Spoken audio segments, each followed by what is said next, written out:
L'histoire a commencé en 2014, il y a 3 ans déjà. Au départ, ça ne devait être qu'une seule expédition.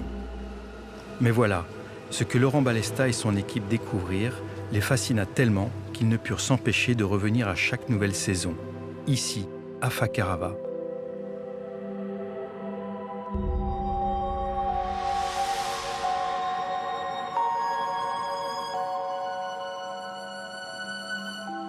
À l'origine, ils n'avaient qu'un seul objectif précis, percer le mystère mérou, comprendre les enjeux de leur reproduction collective.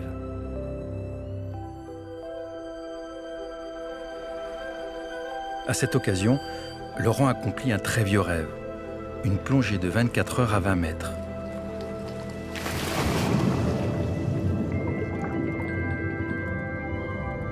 Une performance qui lui permit de vivre au plus près de la faune sauvage de la Passe, avec une proximité rarement égalée.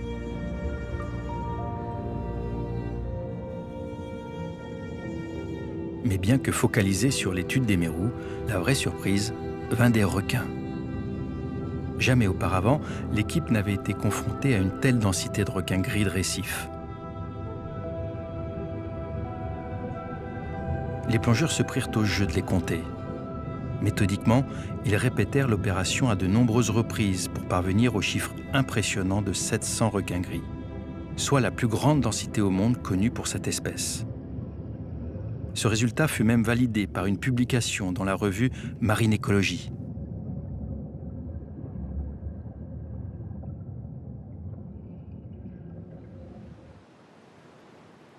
Et ici, dans ce lieu magique, il y a tout ce qu'il faut. Il y a un mystère qui est ce rassemblement de mérous, dont on ne comprend pas tout, comment il fonctionne vraiment. Un rassemblement qui a lieu une seule fois par an. Ils viennent là pour se reproduire, tous ensemble. Il y a un défi de plongée, parce que pour observer ça, c'est des plongées longues, compliquées. Et puis, il y a la promesse d'images inédites ici, parce que cet événement, il est très bref. Donc il est difficile d'être là au bon moment. Et en plus, ça se passe à une vitesse telle qu'à l'œil nu, on ne comprend rien de ce qui se passe. Donc il va falloir utiliser des techniques d'image au ralenti pour pouvoir décomposer ce qu'il se passe et comprendre ce mystère. Quand il y a ces 3 valeurs-là, science, plongée, image, alors je me dis qu'on tient là une belle expédition. Donc voilà, c'est peut-être pas pour rien que c'est la 3e fois que je reviens ici avec toute l'équipe dans cette petite passe perdue au milieu des Tuamotu.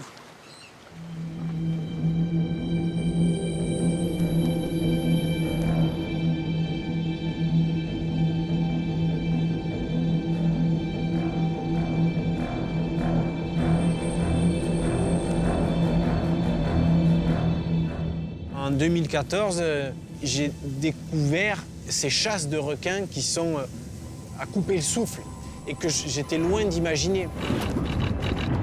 Je savais bien que les requins chassent quand la nuit tombe et que le jour ils sont plutôt léthargiques, mais j'aurais jamais cru à une telle agitation, à de tels comportements. Et donc je voulais revenir que pour ça. Je voulais venir pour illustrer, témoigner, essayer de comprendre un peu ces chasses en meute.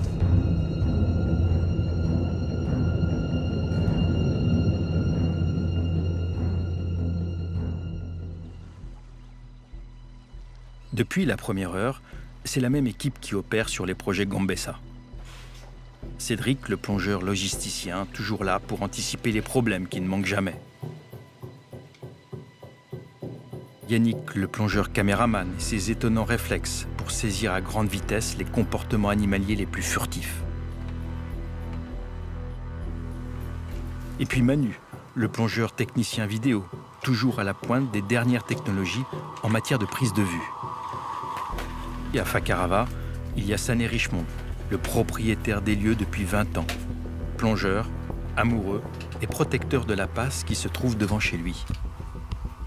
Avant, il y a des parcs à poissons et puis de temps en temps, quelques requins. Il n'y a pratiquement pas de requins dans la passe. Nous, on allait pêcher au fusil dans la passe, on allait pêcher à l'appât vivant. On pouvait laisser dériver de l'appât jusqu'à l'océan. Il n'y a pratiquement pas de requins. Mais là, aujourd'hui, on ne peut plus. Ça a démoralisé les pêcheurs parce que les requins, ils rentraient dans les parcs, ils cassaient les parcs. À chaque fois, ça cassait et puis ça coûtait cher le grillage, ils ont arrêté. Moi, je pense que c'est une bonne chose aussi. Les requins sont là pour... ils servent un peu de gendarmes dans la passe. Et moi, je suis le gardien.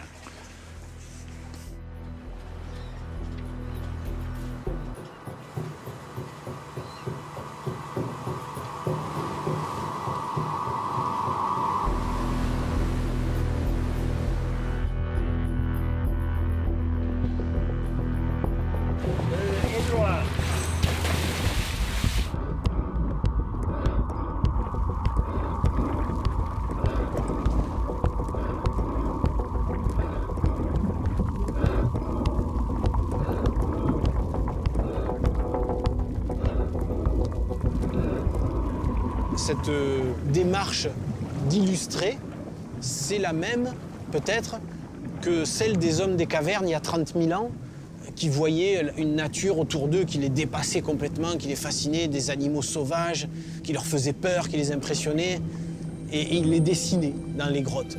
Est-ce que quand on va faire des photographies aujourd'hui en haute définition, est-ce que c'est pas finalement la même démarche picturale? C'est-à-dire, on est fasciné par la nature qui nous environne et on veut l'illustrer, on veut la figer.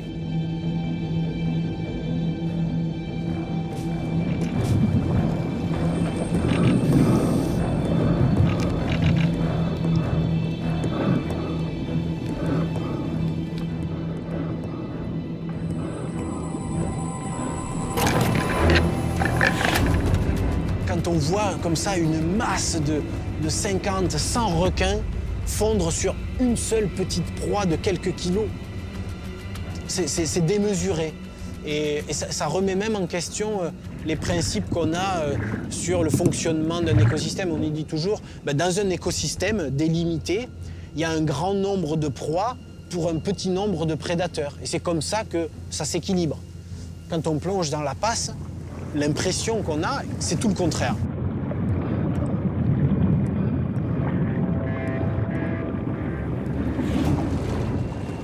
C'est une quantité hallucinante de prédateurs et qui se jettent sur un nombre de proies qui, lui, est très limité. Donc ça laisse perplexe, quoi. On a l'impression qu'ils vont vider la passe à ce rythme.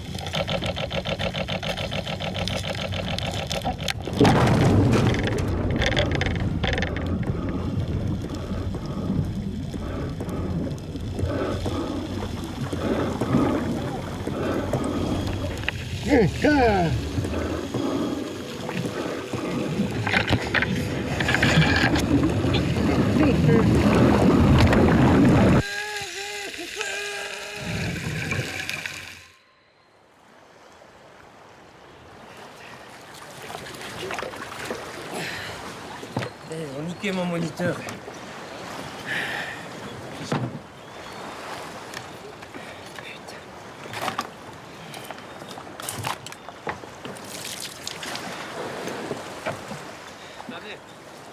Viens. Viens, s'il te plaît. Ils ont foncé dans la caméra, ils ont tout arraché. Merci. Oh, il a coupé le fil. Ils ont arraché. Non mais après quand t'es parti on s'est fait défoncer. Ah bon? Ils mordaient les lampes, Ça a été n'importe quoi. Ils ont foncé dans l'image. Ils ont fini par y arracher le... Ça a commencé, ils m'ont mordu mon câble. Bah t'étais là. Donc moi, j'avais plus... ça marchait plus après. Et il y a eu un requin, il t'a tapé dans la gueule. Hein? Moi j'ai commencé à pas aimer quand j'ai vu tous les requins fraîchement blessés. C'est signe qu'il y avait des mêlées beaucoup trop importantes et qu'ils se mordent entre eux, ils peuvent nous mordre. Hein. Tout pareil. Hein. C'est coupé? Ouais, il y a des coups de dents partout. On a passé un cap, mais je ne sais pas lequel aujourd'hui. Ils ont tout défoncé. Peut-être c'est parce qu'il y avait le propriétaire des lieux. Ils ont fait un peu de zèle. Sané était là, ils ont dit on va en faire un peu plus que d'habitude. Bon là j'ai une image au ralenti. Quand je me fais... Le nason il est là, il se bouffe par le requin ici. Putain t'es comme ça.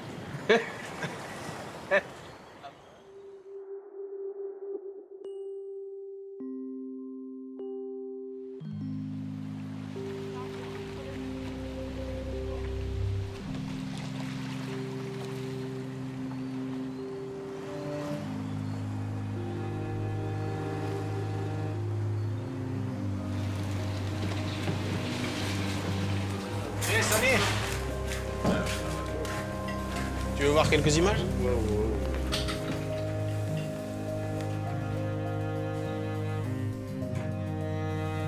Imagine, il y aurait un seul requin gris, bah, je pense qu'il aurait vraiment du mal à attraper des proies. Ils y arrivent parce que, en étant nombreux, ils créent la panique. Ah, ça c'est incroyable. Ils sont en train d'attraper une murène, une énorme murène javanaise. Parce que le plus souvent, quand ils tombent sur une murène, hop, ils ne la prennent pas. Je sais pas s'ils se disent que le combat va être trop rude, j'en sais rien. Mais là, ils la mettent en pièces. Et pourtant, elle est grosse. Plus les proies sont grosses, plus tu te dis ça pourrait être ma jambe. Voilà, ça, c'est de la réaction, quoi. Mais il y a 2 ans en arrière, la réaction que tu viens de voir de là, il suffisait qu'il me fasse un truc à 3 mètres de moi. 3 mètres de moi, il faisait un mouvement, je faisais oh, tu vois. Alors que maintenant, il faut qu'il y ait un vrai contact physique pour qu'on réagisse.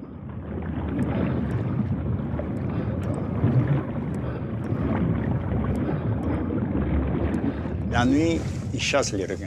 On a toujours connu ça, la nuit, ils chassent. Mais on ne les voyait pas comment ils chassaient.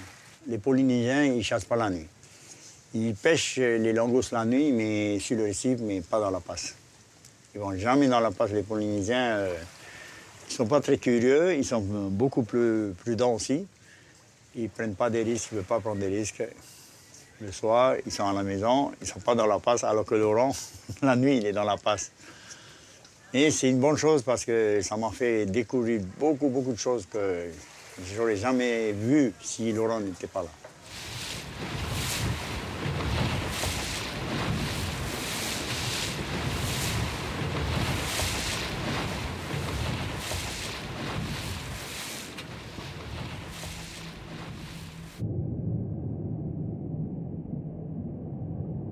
Ce qu'on voit sous l'eau est vraiment impressionnant et on aurait vite tendance à ne pas vouloir s'en approcher.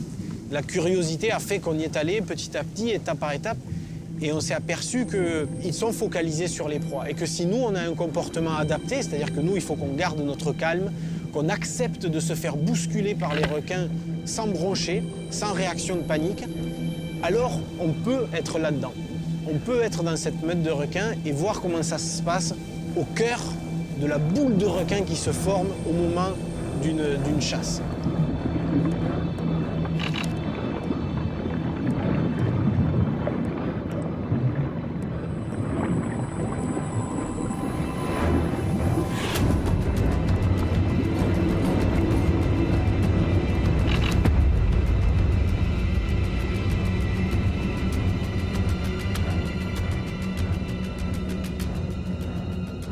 Ces photographies, elles ont beaucoup de sens pour moi. Je comprends bien qu'il y a une petite part irrationnelle, parce qu'il y a un côté grisant d'être là au cœur de l'action. On a des sensations fortes quand on est là-bas en bas, dans cette meute de requins. Mais honnêtement, je pense que j'arrive à faire la part des choses et que ce plaisir-là, il compte, mais il compte peu. Mais la valeur essentielle de ce travail photographique, eh ben c'est bien plus simple en fait. Ces images montrent des aspects nouveaux de la vie des requins. Et des requins dont pourtant on croit tout connaître. Moi, découvrir des choses nouvelles sur des animaux bien connus, ben ça me plaît beaucoup.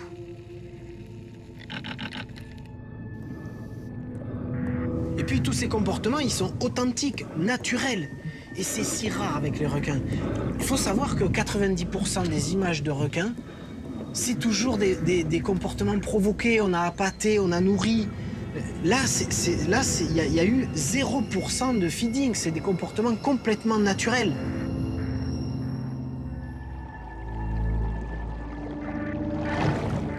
Je crois que même les photos qui me touchent le plus, parfois, c'est pas forcément les vraies scènes de prédation, mais c'est les scènes où les proies réussissent à s'échapper. Et j'ai plusieurs images comme ça d'une proie qui s'échappe. C'est presque plus touchant, quoi.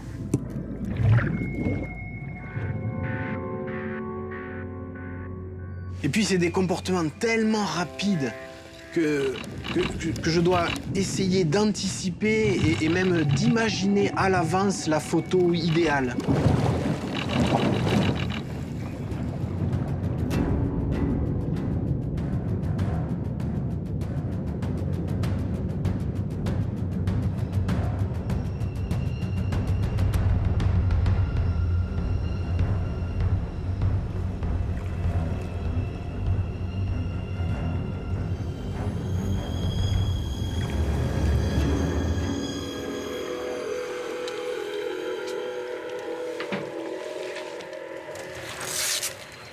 on peut dire ce qu'on veut, mais moi, il me semble que là, il n'y a plus aucune crainte de changer avec les requins. Ça, hein. Ouais. Moi, j'aime même bien quand ils me viennent dessus. C'est con, hein, mais j'ai compris qu'ils ne nous mordront pas. Il n'y a pas de morsure. Il n'y aura jamais de Moi, j'ai un morsure appareil. intentionnelle. Une morsure non intentionnelle, ça fait pas moins mal. Moi, je pense que quand même, ça peut mordre une fois et puis voilà. Maintenant, on est désinhibé. Voilà, Ça nous fait complet. absolument plus peur. On est là-dedans, on se fait bousculer, tout ça. Mais est-ce que ça veut dire qu'il n'y a aucun danger? C'est une autre histoire.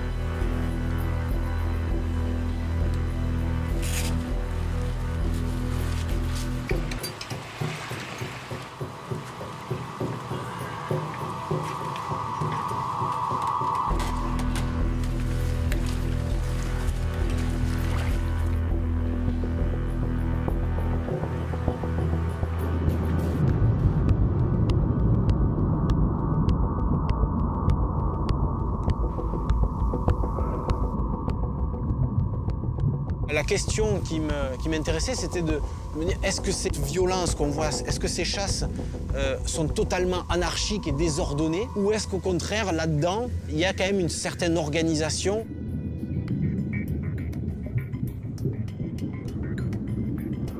En allant au milieu de cette boule de requin, ben, on s'est aperçu qu'il y avait une sorte de stratégie. En l'occurrence, on s'est aperçu qu'il y a deux espèces de requins.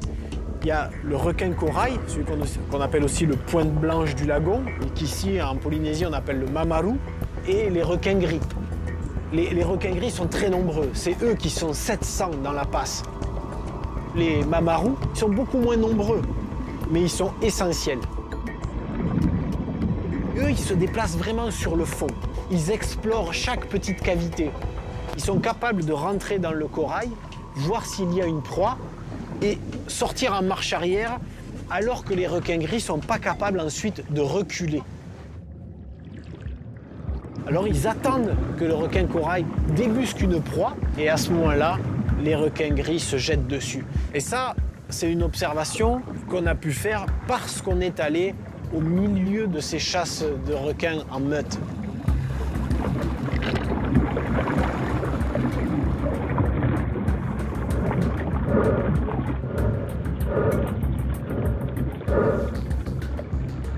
Dans toutes ces chasses qu'on voit, on sent bien que quand c'est immobile, ils ne les voient pas. Par contre, dès qu'une proie se déplace, bouge un petit peu, là, ça provoque une attaque. Et donc, ils se jettent sur tout ce qui bouge au sens propre de l'expression.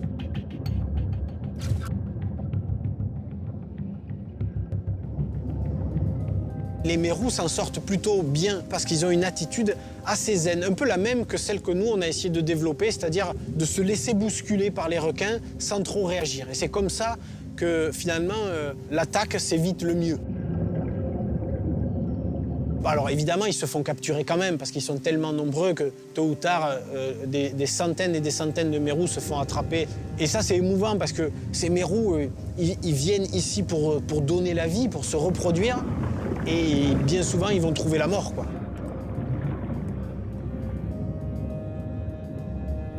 On nous a souvent dit dans la nature que la reproduction, c'est un privilège. Mais moi, quand je vois ce qui se passe là, la nuit, je me dis que c'est pas du tout un privilège de se reproduire ici. C'est un sacrifice.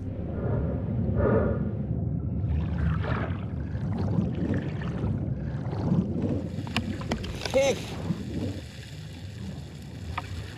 Bonjour,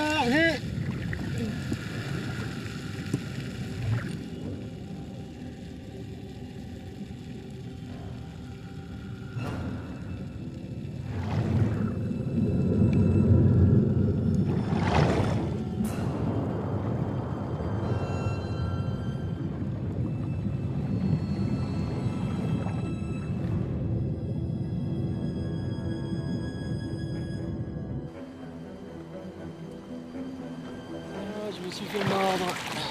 Bah, je suis pas sûr, hein. Ah mais qui ça saigne. Non, non, c'est pas une... J'ai vu, moi. Hein. Quoi? C'est quoi? Le requin, il est arrivé derrière avec le chirurgien dans la gueule, la queue dépassait, et puis t'es fait. Ah, moi j'ai pas vu derrière, moi j'ai vu une tête arriver devant et me taper comme ça le genou.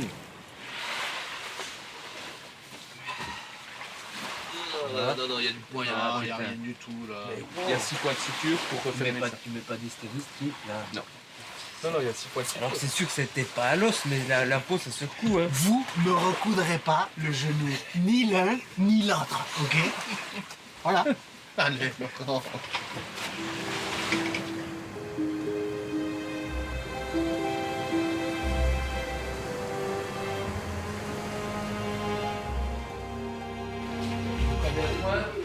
Points quand même. 4 points quand même. Bon là c'est superficiel ici. Mais t'as dit qu'il voulait encore plonger? Ouais, c'est lui qui décide, hein, c'est son choix. Moi je pense que c'est un petit coup de malchance avec cette Oui, queue de il a dû lâcher sa proie et puis le chirurgien est passé sur Non, la non, proie. non, pas. Il est passé à côté. Il a comme ça dans la gueule. Ouais. Il est un gros chirurgien. Il l'avait derrière lui. Et d'un coup ça fait paf. Voilà, non, c'est ça, Avec c'est ça, ouais. c'est pas une morsure de requin. On voulait le coudre nous, mais il a pas voulu.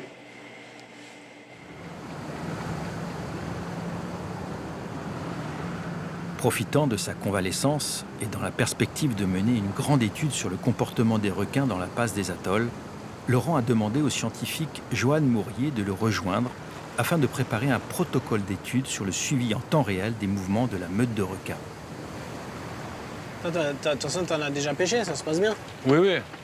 Normalement, une fois que le requin est un peu fatigué, on peut le... Pour leur l'opérer. mettre l'émetteur, ça doit être une autre histoire, sinon la peau est vachement plus Voilà, la épaisse. peau est beaucoup plus épaisse, surtout si on tombe sur une femelle. Donc les femelles ont une peau 2 fois plus épaisse que les mâles. Tu le fais au bistouri normal Et aussi voilà, au bistouri normal. Pareil, ça prend un peu plus de temps mais pour atteindre le fond. Mais ce qu'il y a, c'est que les points noirs, il faut attendre qu'ils s'énervent un peu le grillage. Ce docteur en biologie marine et spécialiste des requins en Polynésie Il arrive là. a l'habitude d'utiliser une méthode d'implantation de balises à l'intérieur même du corps des squales.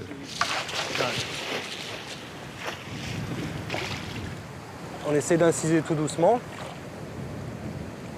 Ces balises ont la capacité d'être détectées par des récepteurs déployés à travers un large périmètre tout autour de la passe. Mais cela suppose qu'un grand nombre de requins soient équipés de cette petite balise.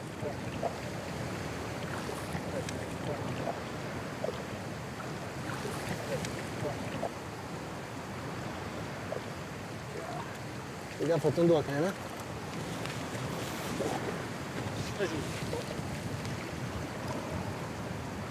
Voilà. Et puis là, on va pouvoir le relâcher.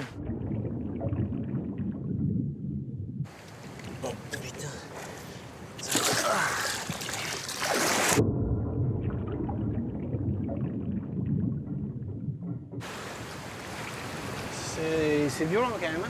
Ah, c'est sportif.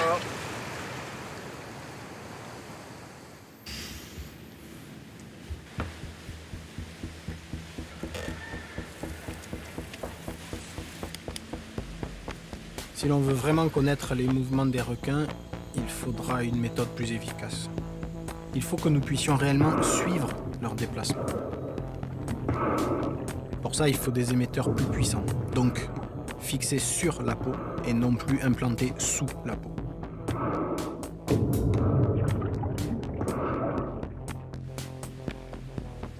Puis il faut reconnaître que la méthode de la pêche, moi, ça ne me satisfait pas vraiment. C'est trop laborieux, c'est trop long, et puis c'est un peu agressif quand même. Mais il y a peut-être une autre méthode, plus rapide et moins perturbante.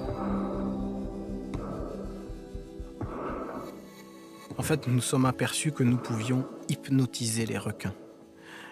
Il s'agit d'utiliser la catalepsie, ou immobilité tonique, qui est un état dans lequel peuvent entrer les requins.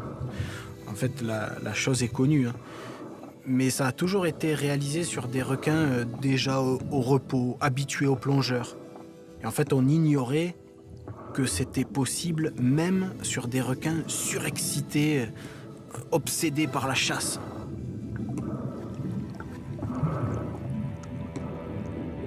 Lorsqu'on retourne un requin sur le dos, il devient presque immobile, il perd toute agressivité et il devient manipulable.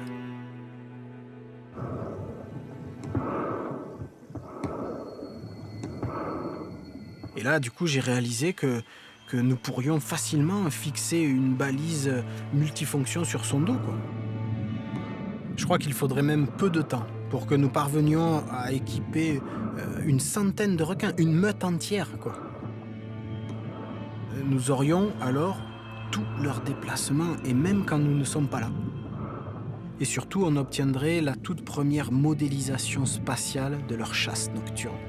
Ce spectacle-là qui nous a tellement fascinés, nous a même laissé perplexes en fait.